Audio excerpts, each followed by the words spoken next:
자, 여러분 안녕하세요. 꽃보다 취업 강원 대표입니다. 오늘은 우리은행 기업 분석을 가지고 왔습니다. 저도 우리은행 합격하고 이제 면접을 보고 했던 적이 있고, 그리고 우리은행은 여러분들이 꼭 놓치지 말아야 될 은행이죠. 왜냐면 필기시험이 없어. 금융 필기시험이 있는 은행들은 내가 아무리 자소서를 잘 쓰고 서류 합격해봐야 필기시험에서 다 떨어지죠. 저희 학생들 중에서도 금융 필기를 열심히 준비하지 않은 친구들 중에서 은행에 어울리는 그런 캐릭터를 가진 사람들한테는 우리은행 꼭 넣어라 라고 하고 있고, 그런 식으로 학생들이 계속 합격을 하고 있어요. 문과에서 은행을 놓치면 안 돼. 왜냐면 사실 문과에서 은행 가는 게 대기업 들어가는 것보다 훨씬 쉽거든요. 1티어 대기업 같은 데는 문과를 직무당 한두 명밖에 안 뽑으니까 엄청 고스펙들이 다 몰려요. 근데 은행은 사실은 대기업에서 공대 뽑듯이 그렇게 뽑아주잖아요. 그래서 은행을 놓치면 그 정도 연봉을 받을 만한 확률이 굉장히 낮아져요, 문과는. 그렇기 때문에 꼭 넣으셔야 되는데, 그 와중에 필기시험이 없어. 우리은행 놓치면 안 되겠죠. 우리은행 기업 분석을 보도록 하겠습니다. 당장 우리은행이 어떤 은행이다 뭐 이런 것보다는 처음에 성장 과정과 그리고 위기, 그 이후에 어떤 식으로 지금 전략을 취하고 있고 특장점이 뭔지, 이런 것들을 한 흐름으로 스토리텔링으로 보면은 훨씬 더 여러분들의 이해도가 높아지겠죠. 자소서 쓸 때도 마찬가지겠지만 특히 면접이 여기가 굉장히 버겁잖아요. 3차 면접까지. 그래서 면접 준비하기 전에 보시면 꼭 좋을 것 같아요. 우리는 이제 블라인드로 자소서를 보다 보니까 솔직히 바로 직접 보는 게 해도, 냉정하게 얘기해서 직원 100명 있는 회사로 들어가기도 어려운 스펙으로도 우리은행은 저희 애들 서류 엄청나게 붙었어요. 왜? 플랜드니까. 본인도 놀라고 본인 가족도 놀라고 저희도 놀랄 정도로 저희 학생들은 자소서를 잘 써줬기 때문에 많이 붙었어요. 여러분들이 상담에 오시면 직무 설정, 방향성 설정, 내 스펙으로 어느 정도 갈 수 있는지, 내 자소 상태 지금 얼마나 형편없는지, 제가 쓴 자소서 보여드리면서 자소서가 대체 뭔지에 대해서 완벽하게 이해시켜 드릴 테니까 취업에 대한 궁금증 전부 다 날리고 싶으시면은 찾아오세요. 저도 여러분들하고 얼굴 맞대고 상담할 수 있는 시간이 왔으면 좋겠습니다. 자, 일단 성장 배경을 볼게요. 우리은행 시작이 되게 오래된 은행이에요. 그렇죠? 1899년에 원스 어폰 타임, 고종 황제의 자본과 조선 상인이 주주로 참여해 설립된 주식회사인 대한천일은행입니다. 1899년 5월 최초의 지점인 인천 지점을 개설을 했어요. 인천 지점, 과거와 현재의 모습인데 개설을 했습니다. 대한천일은행은 1911년 일본인의 투자를 받으면서 조선 상업은행으로 개칭했어요. 그리고 대한민국 정부 수립 이후인 1950년에 한국상업은행으로 아예 개칭했습니다. 1932년에는 조선신탁회사라는 신탁회사가 설립됐습니다. 1946년에 신탁회사에서 시중은행으로 업무를 전환했고, 1960년에 한일은행이 드디어 출범하게 돼요. 자, 외환위기 이후에 1999년 한국상업은행과 한일은행이 대등합병하면서 은행명을 한빛은행으로 변경했습니다. 2001년에 평화은행을 흡수합병한 후 2002년에 우리은행으로 변경했어요. 제가 02학번이에요. 그래서 제가 대학교 들어가니까 갑자기 이름이 바뀌는 거예요. 근데 학교에도 우리은행이 있었는데, 이게 여러분들이 합병 과정을 뭐 자세히 알 필요는 없고 그냥 이런 흐름이었다라는 과정 속에서 뭔가 내가 심도 있는 내공이 생겼다. 그리고 이 은행들이 합병하는 과정이 다른 은행도 마찬가지고 거기서 특장점이 생기는 경우도 있거든요. 그래서 그런 것들도 파악하시면 괜찮지 않을까 생각이 들고요. 한국상업은행이 회계기, 출납기 등으로 이제 업무의 기계화를 추진했습니다. 이 기계들 어때요? 기계화를 추진했다. 디지털화. 그 정도 파격적인 혁명이었을 거예요. 그리고 한일은행은 1968년에는 시중은행 최초로 해외 점포인 동경지점을 개설해서 해외 수출의 문을 열었습니다.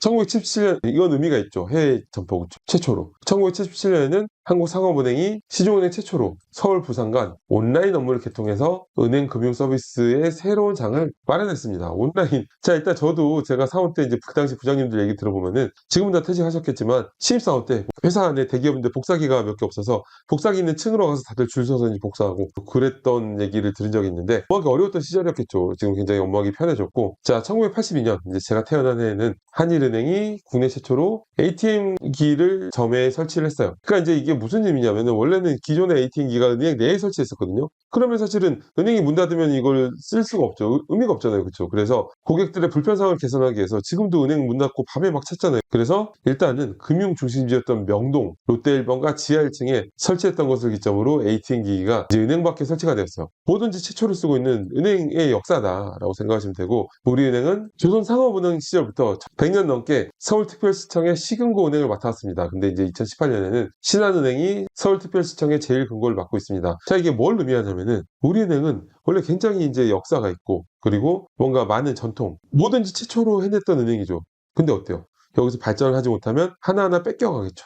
제가 최근에 이제 올린 하나은행 기업 분석 영상을 봐도 아시겠지만 하나은행처럼 후발주자들이 치고 나오고 있어요. 게다가 요즘에 인터넷 은행들도 하나하나 좀 신규로 생기고 있고, 이런 상황 속에서 우리은행이 뭘 해야 되는가를 보기 전에 전통적인 위기 상황에서 어떻게 했는지를 먼저 볼게요. 자, 위기 상황 1997년. 이 기업 분석하고 있으면 한국 기업들 다 97년에 위기였어요. 근데 공통적으로 이때 살아남은 은행들은 재정이 건전하고 위기를 기회로 오히려 인수합병을 해서 더 커진 기업들이 굉장히 많습니다. 자, 우리은행은 어떻게 살아남았는가? 97년 IMF 금융위기 당시에 우리은행의 전신인 상업은행과 한일은행도 외환위기 여파로 경영난에 빠졌죠. 2002년에 우리은행이라는 이름이 만들어졌다고 했으니까 이제 전신인 은행들을 볼게요. 이때는 98년에 이제 한국상업은행과 한일은행은 국제통화기금 지정 14개 도시은행에 들어가는 불명예를 안았습니다. 자구책을 마련해서 가까스로 대한민국 1차 금융구조조정에 따른 이제 퇴출 처분을 피할 수 있었죠. 자, 은행들이 퇴출되고 있어. 가슴 아픈 시기였겠죠. 어쨌든 저는 IMF 이 시기가 가슴 아픈 역사지만 그래도 장기적으로 봤을 때는 한국 경제가 성장하는 밑거름이었다고 봐요. 왜냐하면 비계살만 계속 찌고 있었는데 이제는 양적이 아니라 질적인 성장을 하겠다. 원래 이제 경제가 어려울 때도 한번 슬림화되고 나면은 부실한 기업들 무너지고 그리고 이제 남은 기업들은 더 살아남죠. 그렇죠. 더 날아갈 수 있게끔 되기 때문에 그런 시기였던 것으로 생각합니다. 정부는 이제 그때 금융구조조정의 일환으로 그때 이제 두 은행을 1999년 합병해서 한빛은행을 출범시켰어요. 한국상업은행과 한일은행이 합쳐져서 한빛은행이 된 게 IMF가 계기였던 거죠. 정부는 이와 함께 공적자금 3조 2,642억 원을 지원받아 국영화되었습니다. 당시 한빛은행은 국내 총자산 1위 시중은행이었어요. 은행들이 늘 이제 딜레마가 은행이 사실은 다른 기업들보다 공적인 그런 부분이 크죠. 뭐 자금들도 그렇고 역할도 그렇고 그래서 이제 은행이 면접 때도 은행의 공공성과 시수성 중에 어느 걸 더 우선시해야 될 것인가 뭐 이런 주문들도 많이 나오는 것처럼 어쨌든 이때 국영화가 되었습니다. 자, 그러면 이제 그 뒤에 위기는 뭐냐면 우리 금융의 민영화 실패. 이 민영화 얘기는 정말 많이 나왔었어요. 예전부터. 어떤 얘기인지 한번 볼게요. 자, 우리은행은 2001년에 우리 금융지주가 출범을 했어요. 그 이후에 오랜 기간 국책은행 성격을 띄었습니다. 정부는 우리 금융지주의 민영화를 추진했지만 2010년 이후 총 4차례에 걸쳐서 매각이 무산됐죠. 쉬운 일이 아니죠. 자, 우리 금융지주를 만들기까지 투입된 공적자금이 12조 7,600억. 그렇기 때문에 헐값 매각 논란을 피하기 위해서 투입된 공적자금보다 너무 차이나면 헐값 매각 논란이 생길 거 아니에요. 그래서 지분을 한꺼번에 파는 매각 방식을 고수해 왔습니다. 한꺼번에 살 사람이 있을까요? 쉽지 않겠죠. 그렇죠? 이러한 공적 자금 회수의 극대화로 인한 높은 매각 가격과 높은 매각 가격 그리고 당시 금융권의 불확실성 등이 매각 무산의 주요 원인이었죠. IMF를 겪은 지 얼마 안 됐고 그렇기 때문에 이제 불확실하다. 하지만 2016년 정부가 보유한 우리은행 지분을 여러 금융사에 분산 매각하면서 민영화에 성공했습니다.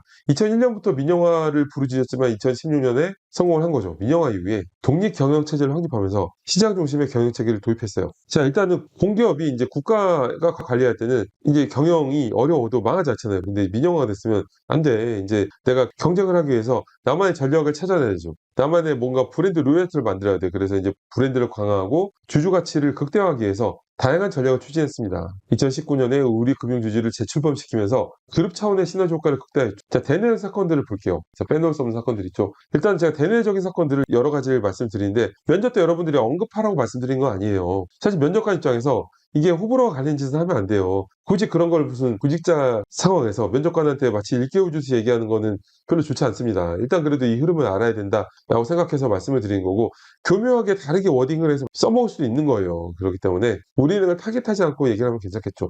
어쨌든 DFL 이제 파생결합펀드 사태가 있어요. 2019년에 기억하시는 분들도 있을 텐데 우리은행이 이제 2019년에 해외 금리 연계 파생결합펀드 사태로 고객들의 대규모 손실이 발생했어요. 뉴스에 많이 나왔죠. 금융감독원의 중징계를 받았는데 특히 판매 과정에서 발생한 불안전 판매 사례도 드러나면서 많은 비판을 받았습니다. 제대로 된 설명도 없이 은행이 뭐예요? 은행이 안전하다는 이미지로 사실은 고객들이 문제방을 낮게끔 찾아오는 건데 그 은행원이 설명해 주니까 안전한 건 줄 알았다는 생각으로 그냥 안일하게 가입한 분들도 굉장히 많았거든요. 이로 인해서 브랜드 신뢰도가 하락하고 내부 총대 시스템에 대한 미흡함을 지적받았습니다.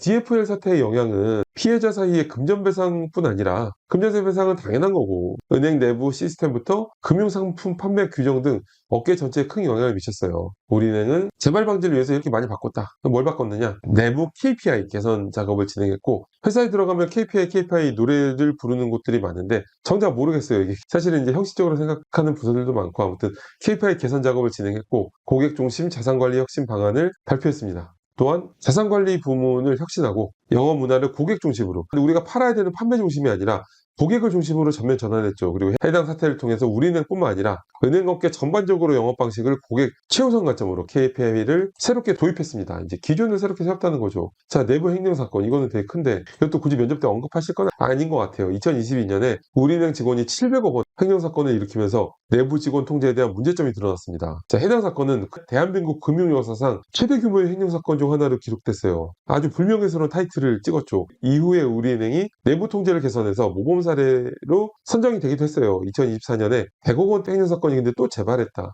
은행의 내부 감사 및 리스크 관리 능력에 대한 비판이 다시 한번 제기되었습니다. 이런 문제들을 극복하기 위해서 우리은행은 이렇게 내부 감시 및 통제 시스템을 강화하고 재발 방지책을 마련했습니다. 근데 여러분들이 이런 멘트들 같은 거, 내부 통제, 인프라 혁신, 프로세스 고도화 등등을 혹시라도 면접 때나 이럴 때 멘트로 써먹을 수 있겠죠. 횡령 사건을 언급하지 말고 뭔가 이런 부분들이 그냥 중요하다라고 언급하는 방향도 있잖아요. 그렇죠? 그래서 금융당국과 협력해서 내부 윤리 교육을 확대하고 직원 교육을 강화해 나오고 있습니다. 자, 그럼 최근 현황과 성장 전략을 한번 보도록 할게요. 최근 현황은 어떤가? 내부 경쟁이 심화되고 있어요. 우리은행이 원래 이제 38개 대기업 집단 중에서 11개 집단의 주채권 은행으로 2위인 산업은행보다도 많은 지위를 누리고 있습니다. 우리은행이 그래서 대기업이 강하다. 이런 장점이 있어요. 기업마다 이제 그런 장점이 있는데 은행마다 그런 게 있고, 하지만 최근 하나은행 등 하나은행 진짜 기업 분석 올린 걸 봐도 하나은행이 후발주자로서 엄청나게 달리고 있는데 정말 짧고 체계적으로 경영을 하는 것 같아. CGP 등 직원 관리나 교육도 잘 돼 있고, 저는 굉장히 하나은행 경영이 잘 돼 있다고 늘 생각하고 있는데 직접 일해본 건 아니지만 겉에서 보기엔 그렇죠. 어쨌든 최근 하나은행 등 경쟁은행들의 공격적인 성장과 지방은행의 시중은행 전환, 지방은행들이 지방에만 있는 게 아니라 시중은행으로 이제 전환하고 있는 거예요. 그리고 또 뭐가 있어요? 은행권에 빼놓을 수 없는 이슈. 인터넷 은행과 시중은행 간의 경쟁이 심화되고 있죠. 또 온라인 중개 플랫폼 활성화. 어때요? 은행권 내 경쟁이 심화되고 있어요. 결국엔 기업 대출 점유율에서 4대 은행 중 네 번째로 떨어졌습니다. 인터넷 은행도 생기고 있기 때문에 네 번째로 떨어진 건 4대 은행 중에 네 번째면 뭐예요? 몇 등이에요? 마음이 아픈데 아무튼 1위 탈환을 위해서 이제 미래성장 산업 지원 확대, 차별적 미래 경쟁력 확보, 최적 인프라를 구축하고 2027년까지 대기업 여신 15조 원 증대, 2028년까지 300개 중견기업에 총 4조 원을 지원할 계획입니다. 자, 그러면 외부 환경에 따른 대응을 한번 볼게요. 자, 경기 불확실성과 고금리 지속에 대한 대비책을 세워야 되겠죠. 경기가 너무 불확실하다.